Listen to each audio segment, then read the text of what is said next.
suis Dragica, je suis née en 1937 à Yougoslavie, dans une petite ville qui s'appelle Lešnica, dans le nord de la Serbie.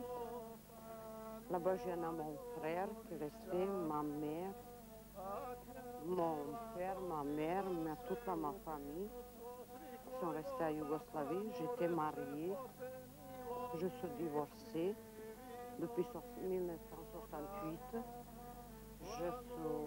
J'ai une trois filles que j'ai amenées avec moi en France. J'ai deux filles qui sont déjà mariées, qui ont des petits-enfants. J'ai une fille qui est dans un salon de coiffure. Maintenant, je suis toute seule avec mes enfants. À Yougoslavie, toute ma famille est restée. Et quand même, pour moi, c'était très dur. Mais quand même, je suis habituée avec mes enfants et tout ça. Je vis, je passe. Là-bas, j'oubliais tout. Et je suis toujours à penser pour que je retourne un jour à mon pays.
Tu viens de nous expliquer comment tu as quitté notre pays.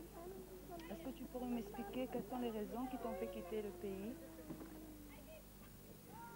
Premièrement, j'étais bien là-bas, mais comme il n'y en avait pas de travail, je voulais bien partir. Mais quand même, je me décidais à partir à Trieste. Comme chez nous, il y en avait deux choses qui manquaient beaucoup de choses. Alors je suis partie à Trieste à m'acheter du petits bricoles et tout ça. Et à Trieste, je me trouvais beaucoup de Yougoslaves qui sont se décidés à dire qui veut partir pour aller en France, pourquoi pas, il y a du travail, il y a de tout ça. Alors moi à fois, j'ai dit, j'y vais aller. Pour essayer comment ça passe en France, pour gagner un peu la vie, parce que comme je ne vivais pas bien avec votre père, et de toute façon je voulais séparer, quand je suis partie,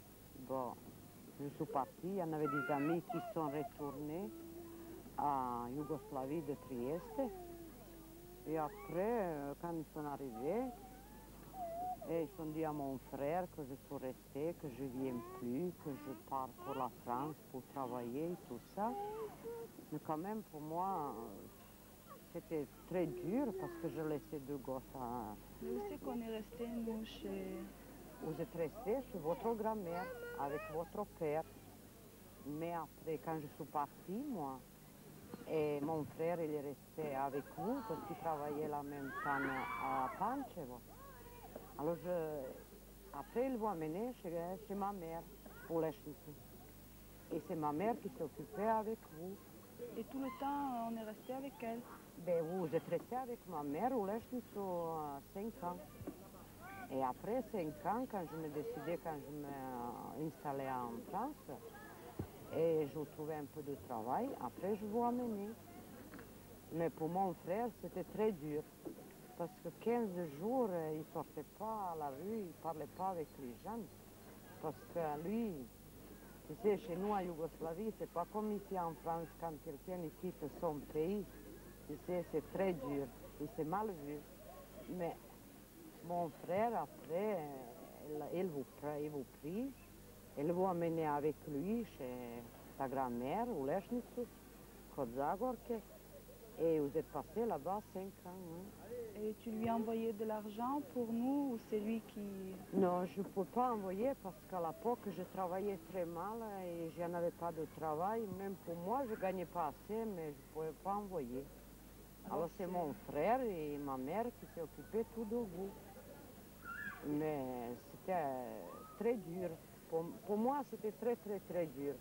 Parce que c'était vraiment mon rêve quand je vous amène avec moi et installé en France, mais c'était dur. Hein. Et nous, bon, on était petites, je devais avoir 4 ans et demi et Svetlana a 3 ans. Ça ne posait aucun problème pour nous de nous laisser comme ça toutes seules. Enfin, on t'a laissé partir facilement, on n'a pas eu... Oui, mais parce que je suis partie à Italie pour acheter des bricoles. Je ne suis pas partie tout de suite. Mais c'est de Trieste que je suis partie pour la France. Alors nous, on ne savait pas que tu partais. Ah non, on ne savait pas. Mais après, quand il vous dit, votre grand-mère, la mère de votre père, que je suis partie, que je vous laissais, eh bien, c'était dur. Vous avez pleuré, tout ça. Mais quand même, vous êtes petite. Mais quand même, vous êtes beaucoup à me chercher, maman, où est le maman? Mon frère, il a pleuré tout le temps pleuré. Parce que ça, à lui, c'était trop. Parce qu'il vous aimait beaucoup. Vous savez bien, comme même maintenant, il vous aime beaucoup. Parce que c'est lui qui s'occupait de vous et tout. C'était très dur. Hein. Quand tu vois maintenant tout ça, quand je vois, je m'appelle de ma jeunesse, parce que dans mon village, il y en avait une rivière qui s'appelait Drina. Alors, je suis allée, je passais toute la journée là-bas, comme jeune fille, tout ça. Mais si un jour, tout a fini bien comme je pense, eh bien, je me retourne en Yougoslavie. Hein. Je ne reste pas en France. Heureusement pour moi, parce que vous avez trouvé du mari yougoslave, eh bien, pour moi, c'est beaucoup mieux parce que je pense que vous aussi, un jour, vous retournez à Yougoslavie comme moi. Eh bien, la musique qui a servi d'ambiance sonore à ce début d'émission est une musique du Monténégro interprétée au gousselé. Et le gousselé, c'est un instrument très ancien de cette région de Yougoslavie et c'est une première à Mosaïque. Nous n'avions jamais eu l'occasion d'en voir un et nous aurons tout à l'heure l'occasion d'en parler avec son interprète Dragan. Dragan qui se trouve être à la fois le mari de Snejana et par conséquent le gendre de Dragica.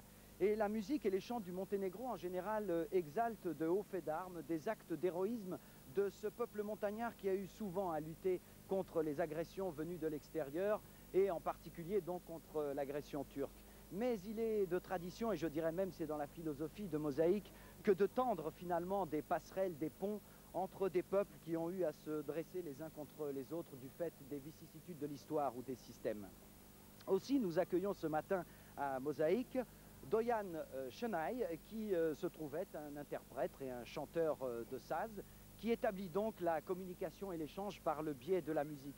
Et cette communication, il l'établit également de manière souterraine.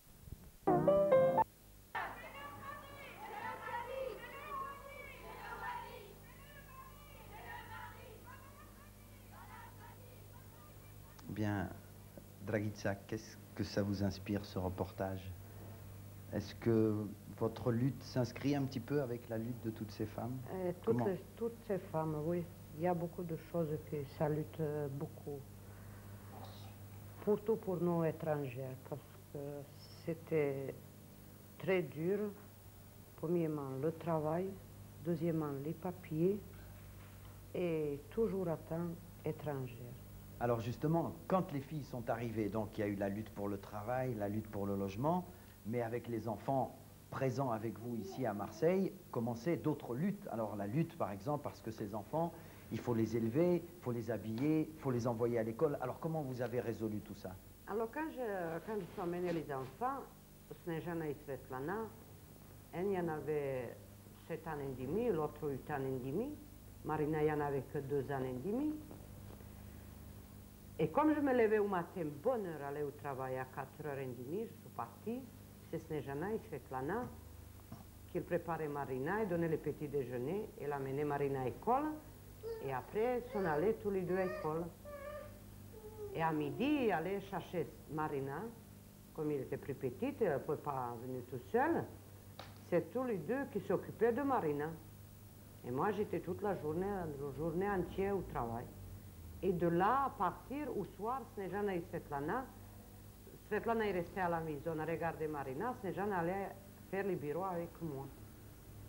Vos filles étaient associées au Ah, et travail. oui, elle travaillait tout. Après, Marina, elle a grandi, elle a commencé déjà à aller tout seule à l'école, à grande école.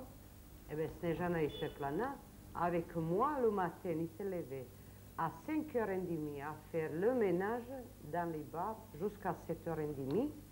Ils partaient à l'école.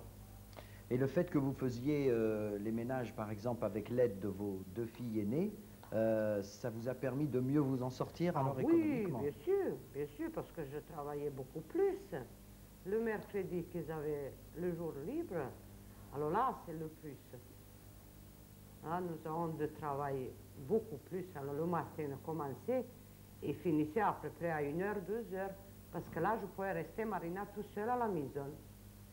Et tous les deux allaient, tous les mercredis, je faisais beaucoup de bureaux et beaucoup d'escaliers et tout ça. Elle travaillait avec moi. Mais justement, Dragica, vous ne pensez pas que le fait que vos filles aient travaillé avec vous, ça fait qu'aujourd'hui elles sont très très proches de vous? Ils sont très proches de moi parce qu'ils m'aidaient beaucoup et ils m'écoutaient beaucoup. Peut-être c'est mieux pour eux qu'ils ont travaillé avec moi et vont travailler dans la vie. Comme disait ma mère, prends de toi, à travailler. Si tu as besoin, tu travailles. Si tu n'as pas besoin, tu ne travailles pas. Alors pour eux, je disais toujours, travaillez. Si vous avez besoin, vous travaillez. Si vous n'avez pas besoin, ben, si votre mari il est riche, vous ne travaillez pas. Mais il travaillait toujours avec moi. Ben, en tout cas, Dragica, cette admiration que vous portent vos filles, eh bien, maintenant, elles vont vous rendre en quelque sorte hommage. Elles vont rendre hommage à Dragica, la mère, et je crois aussi à toutes les mères courageuses, à travers un poème que va nous dire maintenant une petite fille qui s'appelle Natalia. Ça nous fait plaisir, hein? Merci. Moja mama, ko ujutro pre mene ustaje, ko ujutro doručak mi daje. Ne mislite da to mogu sama, to uradi moja mila mama. Ne dosava ustaje pre zore, prva suncu otvara prozor. Kuva šije sve za mene sprema, tako vrene mame niko nema. A kada me noću boli glava, ona stoji, bdije i ne spava. On nije bliži, niko nije meni i ne može majku da zameni. Za me ljubav u srcljoj gori, nežne reči ona mi govori. Radi sama da bi sretna bila, ja te volim, mama moja mila. Alors, Dragica, les filles ont grandi, et puis elles sont devenues des jeunes filles, et elles se sont mariées. Alors, comment tout ça s'est passé un petit peu dans votre vie? Par exemple, est-ce que vous avez permis que vos filles aient des contacts avec des garçons à l'extérieur, des Yougoslaves ou des non-Yougoslaves? Comment ça s'est passé tout ça? J'étais un peu serrée et dure parce que comme j'étais toute seule avec les filles, je savais, j'en avais peur. Alors toujours, je dis non, sortez pas et ne fréquentez pas les garçons quand vous finissez l'école. Après, le temps, ils n'avaient pas même le temps à sortir parce qu'ils avaient beaucoup de travail avec moi à faire. École, et occuper de la maison et tout ça. Mais un bon jour, ça arrivait, ils ont rencontré des garçons yougoslaves. Par hasard, c'était une chance pour moi comme pour mes filles. Parce que c'était dur de trouver des garçons de la même pays. Alors justement, Dragica, après 19 années passées en France, avec un acharnement au travail, avec une lutte vraiment pour la survie, bon, aujourd'hui, même si vous continuez encore un peu à travailler, est-ce que, de temps en temps, vous ne pensez pas justement au retour en Yougoslavie? Je ne pense pas. Je pense même, si je suis un peu plus jeune, je retourne vite. Mais à mon âge, donner toute la vie en France, à travailler 19 ans, et perdre mon santé, pour maintenant, pour retourner, je ne peux pas trouver le travail en Yougoslavie, moi-même. Mais les jeunes, oui. Mais si je suis plus jeune, je retourne comme mon frère. Il y a un an qu'il a retourné complètement parce qu'il est plus jeune. Pour lui, la vie, il est devant lui. Comme pour mes beaux-fils, pour mes filles. Mais moi, personnellement, parce que je suis déjà âgée, j'ai aucun métier. Et pour retourner à Yougoslavie, c'est pas pour le moment. Alors, mais... Dragica, vous ne pouvez pas retourner en Yougoslavie pour le moment. Nous avons fait le voyage pour vous. Il y a une équipe de la télévision yougoslave qui s'est rendue dans un petit village pour interviewer quelqu'un que je vous invite à regarder et à entendre maintenant.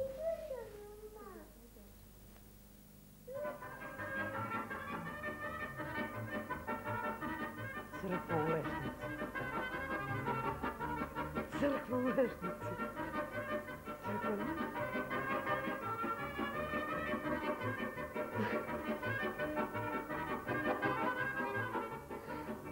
I te poznaje, kako ne poznaje?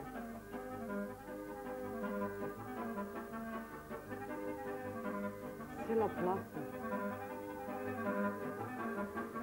Sela i kolo.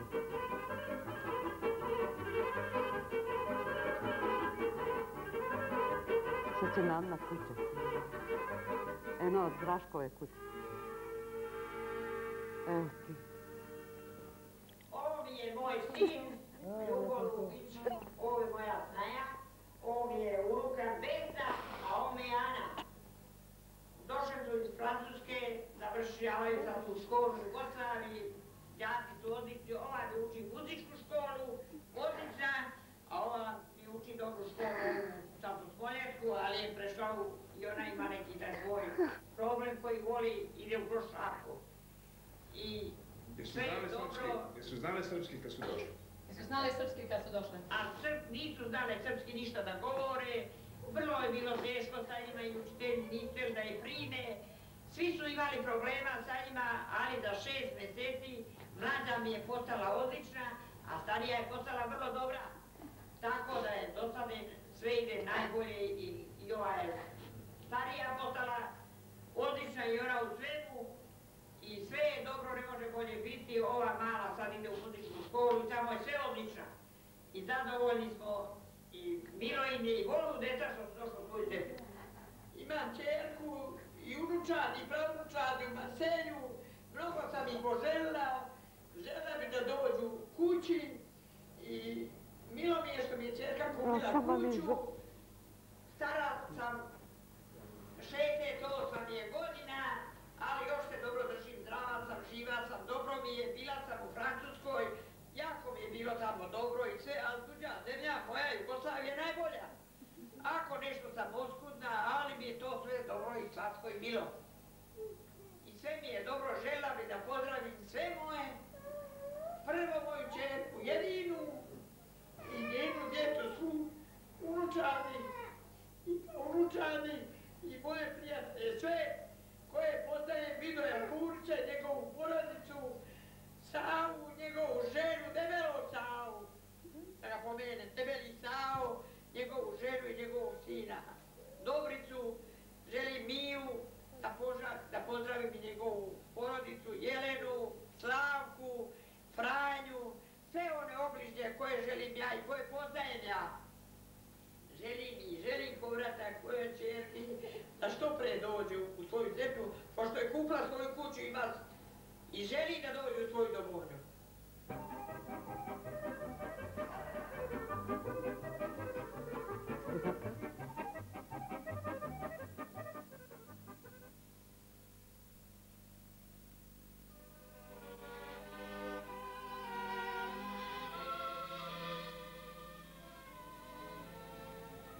Ça, c'est une petite ville loin de Marseille, 50 km, qui s'appelle Pertu. Je viens des amis yougoslaves de Frankie Milan, qui ont un restaurant qui s'appelle la Table de Balkan. Et je viens ici parce que je suis amie avec eux. Je passe mon soirée. Nous sommes tous yougoslaves et nous nous trouvons comme dans la Yougoslavie, comme dans notre pays. Alors là, je me trouve comme dans ma famille et dans mes amis. Et nous passons la soirée. Maintenant, je me permets pour sortir parce qu'avant, je travaillais beaucoup. Dans les restaurants, j'y aide beaucoup. Ils m'aident beaucoup et je suis avec eux, comme avec ma famille, avec les amis, et je me trouve vraiment à Yougoslavie. Ça va? Ça va, merci. Bonsoir, Rechna. Gentil d'être venu, hein? Merci. Bonsoir, Milanès. Alors, ça va? Bien, et toi? Ben, ça va très bien, bien passé. Un autre pain d'amitié. Merci. Merci beaucoup. Ça est là. Ah, c'est bon, hein? Ah, ça apporte le bonheur, hein? Tu deviens de temps? Merci, oui. Ouais, Tu verras que là, comme d'habitude, hein?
Il y a des centaines et des centaines d'années, dans cet endroit étaient enfermés des esclaves qui étaient enchaînés à ces murs.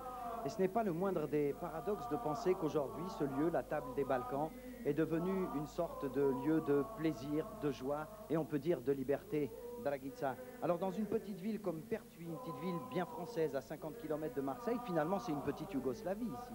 C'est une petite Yougoslavie, mais quand même, nous sommes à Marseille, à Pertuis, autour de Marseille. Il y a beaucoup de Yougoslaves, que nous avons un petit club et que nous passons vraiment des soirées et des jours de fêtes. Alors, ensemble. Dragica, il y a aussi ici, à la Table des Balkans, aujourd'hui, beaucoup de Yougoslaves. Et nous avons pensé ajouter un ami supplémentaire, une amie, une grande vedette de la chanson. Elle s'appelle Teresa. Elle est venue de Zagreb spécialement pour vous, pour nous et pour notre plaisir. Et nous allons l'entendre dans une chanson où elle nous ramène un peu de soleil, de chaleur et de joie. Ça nous fait plaisir à tous les Yougoslaves d'écouter et attendre aujourd'hui à Marseille.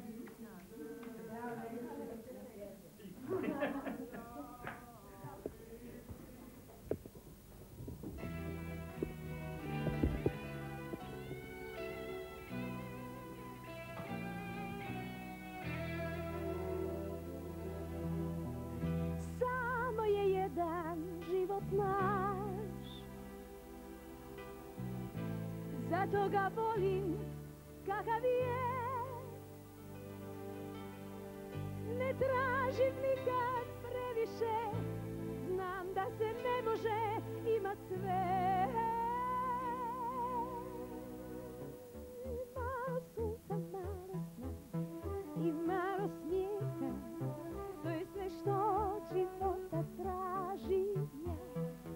Malo prave ljubavi i nježnih riječi, to je sve što čemu srce mašta zna. A kad nema nikoga dodagra tugu, čak i onda muzika je uvijek tu. Malo sunca, malo sna i malo smijeha, to je sve što od života tražim ja.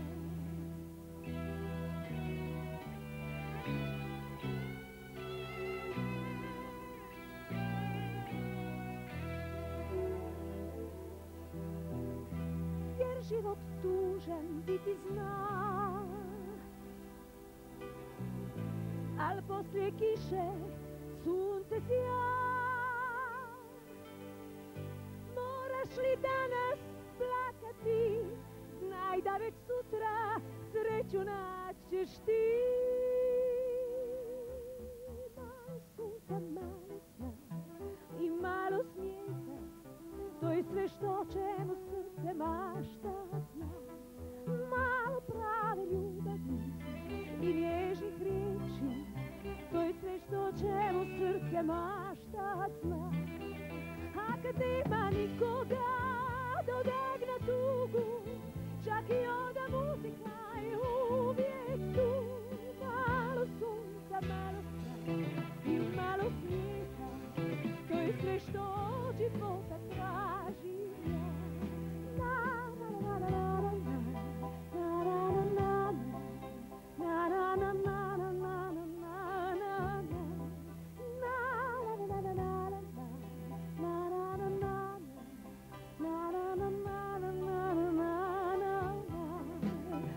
kad nema nikoga dodagna tugu, čak i ona muzika je uvijek tu. Malo sunca, malo sna i malo smijeha, to je sve što od života tražim ja. Malo sunca, malo sna i malo smijeha, to je sve što od života tražim ja.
Bien, Dragan, je vous rappelle que nous sommes ici en famille et doublement en famille puisque Dragan c'est le gendre de Dragica et qu'il a la particularité de jouer de cet instrument qui est très curieux, qui a l'air très ancien. Alors qu'est-ce que c'est cet instrument, Dragan? Cet instrument il s'appelle gousle. Première fois il est inscrit dans la documentation en 1425 années et bien il a existé beaucoup plus avant que ça. C'est un instrument qu'il a inventé par le peuple de Monténégro qui se trouve sur la côte atlantique. Et avec cet instrument, on chante de poésie, on raconte de vieilles chansons où il y a beaucoup d'héros qui sont tombés pendant la guerre et qui ne sont pas oubliés. Alors, toi qui es charpentier, je présume que tu peux nous dire de quel bois il est fait? Cet instrument, il est fait de bois érable. C'est le meilleur bois pour ce genre d'instrument. Avec ce bois, on fait violon et les autres instruments, guitare et tout ça.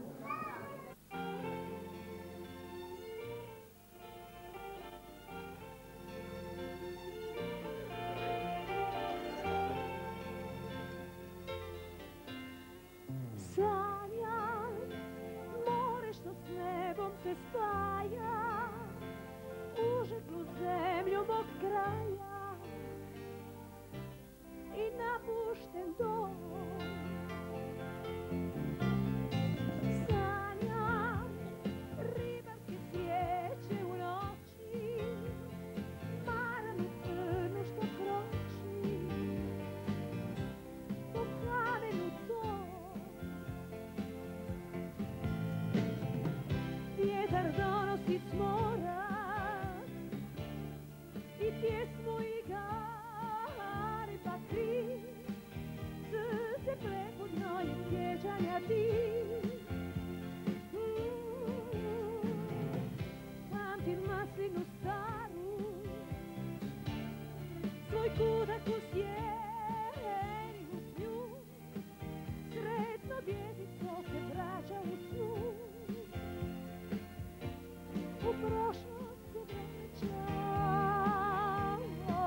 merci pour ce rayon de soleil, cette chaleur, cette joie que tu nous as si gentiment apportée de Zagreb.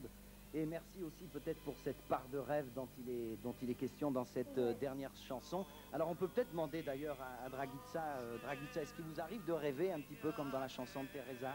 Oui, bien sûr, c'est vraiment une bonne chanson. Ça me rappelle beaucoup de choses et de beaucoup de temps passé. Alors c'est quoi, vous, les rêves que vous faites? Ah, maintenant, c'est le rêve que je fais, que je souviens avec mes enfants, avec mes amis, tout ça. C'est fini, ça. Le mauvais temps, il est passé. Maintenant, c'est bon. Alors, Dragica, on a l'impression, depuis le début de cette émission, nous vous avons suivi un petit peu partout, nous vous avons beaucoup entendu, et on a l'impression qu'ici, dans ce lieu, c'est un petit peu l'aboutissement de votre vie, d'être là avec vos amis, votre famille. Oui, ici, l'autre côté, c'est toute ma famille, mes 10 enfants, mes petits-enfants, mes beaux-fils. L'autre côté, c'est 10 amis, yougoslaves, le président de le club. Et Teresa, qui était venue spécialement pour nous. La famille, Franck et Milan, qui ne viennent plus aujourd'hui pour passer une bonne journée, passer une bonne temps avec vous tous. Alors, c'est quoi maintenant le bilan personnel un peu de Dragica? C'est le bilan que je me sens bien, que je suis bien en forme et que je suis bien. Et surtout que ça dure longtemps. Ça dure longtemps parce que j'ai les petits enfants et mes 10 enfants autour de moi et des amis, beaucoup que je vous trouvais ici grâce avec ce métier de ce restaurant et de notre club à Marseille qui existe. C'est ça que nous sommes trouvés en entendant toujours ensemble et nous faisons les fêtes avec les clubs. Eh bien, merci Dragica. Alors, on vous retrouvera un jour avec les petits-enfants et puis les petits-enfants des petits-enfants. Oh, merci beaucoup, merci beaucoup. Merci. Merci à tout le monde et avec tous les amis. Et Teresa qui est venue spécialement pour nous. C'est moi qui dois merci de m'avoir invité. Merci